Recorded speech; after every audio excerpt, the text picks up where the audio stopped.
Hai, selamat sore Sobat Pendidikan dimanapun berada. Pada hari ini saya mau berbagi kembali salah satu aplikasi perekam layar yang bisa digunakan untuk HP Android. Aplikasi ini bisa digunakan secara offline. Pertama-tama kita unduh terlebih dahulu aplikasinya ya. Kita buka Play Store. Kemudian ketikkan Fitma Recorder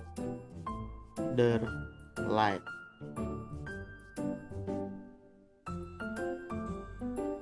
Ya, ini aplikasinya ya. Jadi aplikasinya sangat kecil, hanya 4,5 megabit. Kemudian kita install.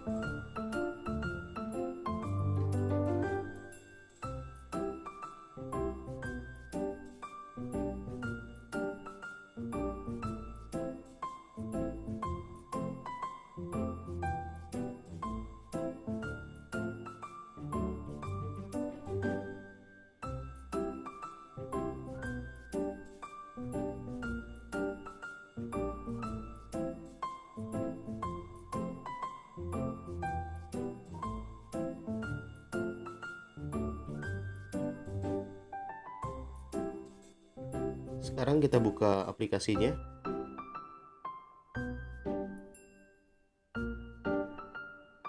Ya, tampilan awalnya seperti ini ya.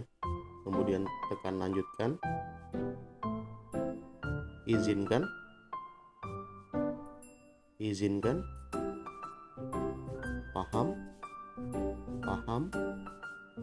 Paham. Ya, ini tampilan awalnya teman-teman.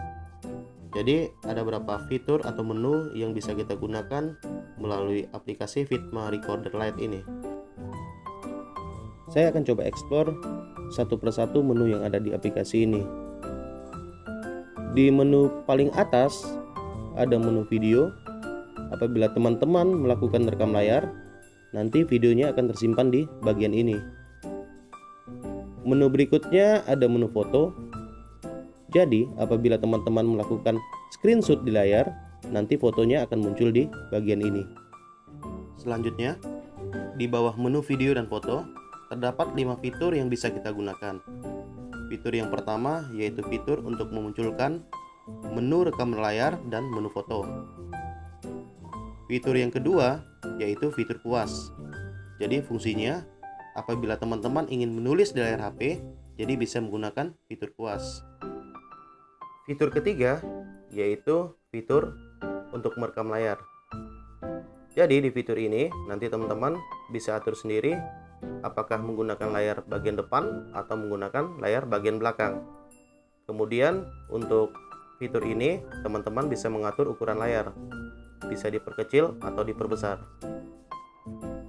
Fitur yang keempat yaitu fitur audio. Jadi teman-teman boleh menggunakan headset atau tanpa headset. Fitur yang terakhir yaitu fitur untuk melihat total penyimpanan yang tersisa. Selanjutnya kita ke menu pengaturan yang bergambar roda gigi yang terdapat di pojok kanan atas. Nah, ini tampilan untuk menu pengaturan. Kita akan review satu persatu ya teman-teman. Di menu pengaturan ini terdapat 5 menu utama.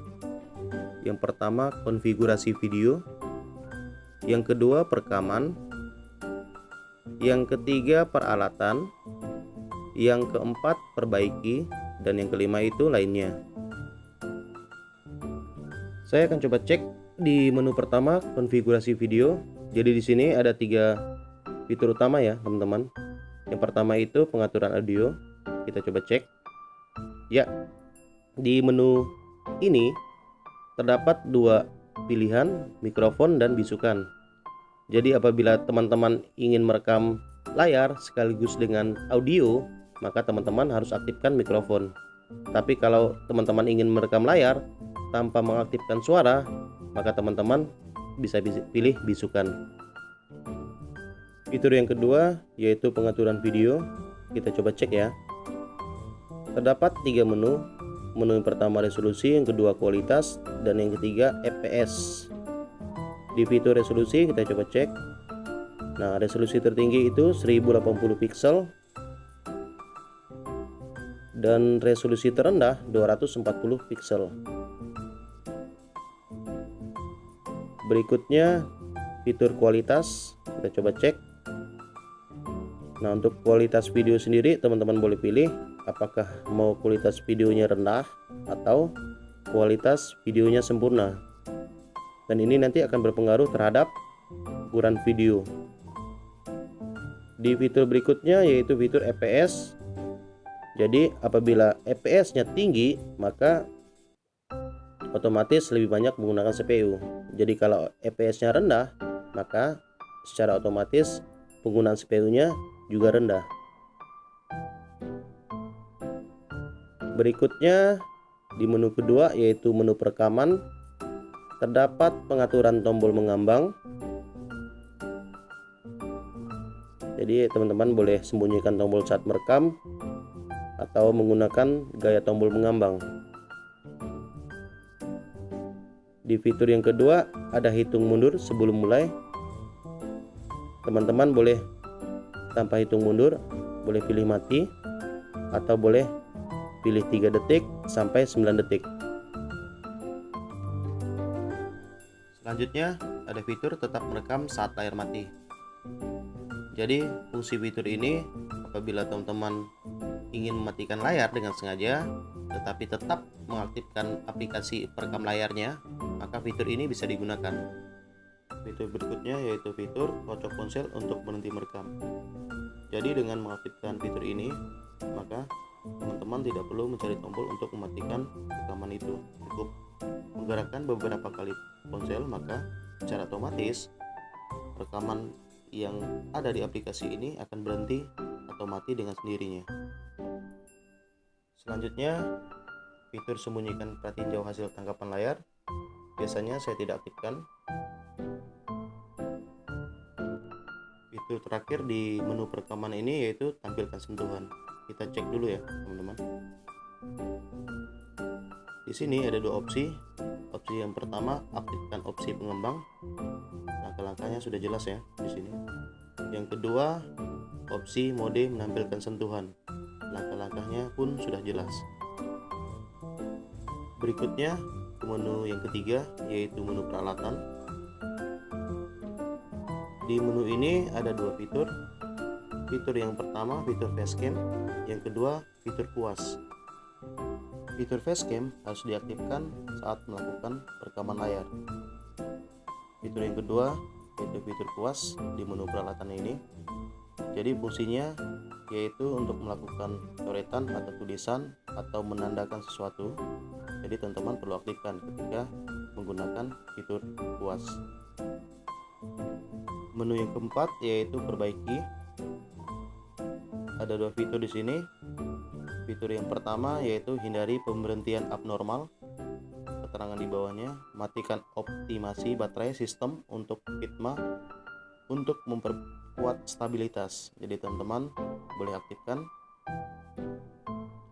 Kemudian fitur yang kedua yaitu perbaikan sistem UI crash. Kita cek. Jadi seperti ini ya. Menu yang kelima yaitu menu lainnya. Ada fitur simpan lokasi. Kita cek terlebih dahulu ya. Jadi di fitur ini teman-teman boleh memilih apakah menyimpan videonya di memori internal atau penyimpanan internal atau di kartu SIM card teman-teman. Tujuannya supaya mempermudah untuk menemukan video yang teman-teman rekam. Berikutnya yaitu fitur tanya jawab seputaran tentang permasalahan apabila teman-teman menemukan pada saat menggunakan aplikasi ini ya. Jadi teman-teman boleh cek dan pelajari di menu tanya jawab ini. Selanjutnya ada fitur umpan balik. Di fitur ini teman-teman boleh memberikan saran atau masukan kepada tim pengembang mengenai aplikasi ini. Kemudian ada fitur laporkan bug. Jadi fungsinya apabila teman-teman mendapatkan permasalahan aplikasi crash, jadi teman-teman bisa melaporkannya. Selanjutnya ada fitur bagikan aplikasi ini.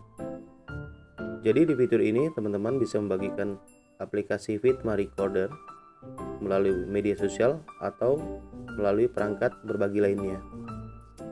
Yang berikutnya ada fitur ikuti kami. Di fitur ini apabila teman-teman ingin mengetahui perkembangan lebih lanjut mengenai aplikasi Fitma Recorder, teman-teman bisa mengikuti melalui Instagram, Facebook, dan Twitter. Ada fitur kontrol perizinan. Di fitur ini teman-teman bisa melihat tampilannya seperti ini ya. Ada perizinan jendela di atas aplikasi sampai pada perizinan menggunakan kamera. Kemudian ada fitur ketentuan hukum. Tampilannya seperti ini ya.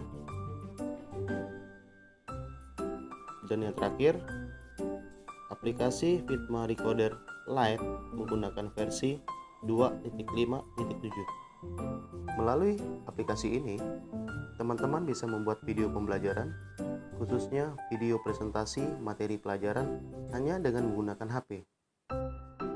Jadi demikian cara install dan review singkat mengenai aplikasi Fitma Recorder Lite ini. Semoga video ini bermanfaat untuk kita semua. Terima kasih.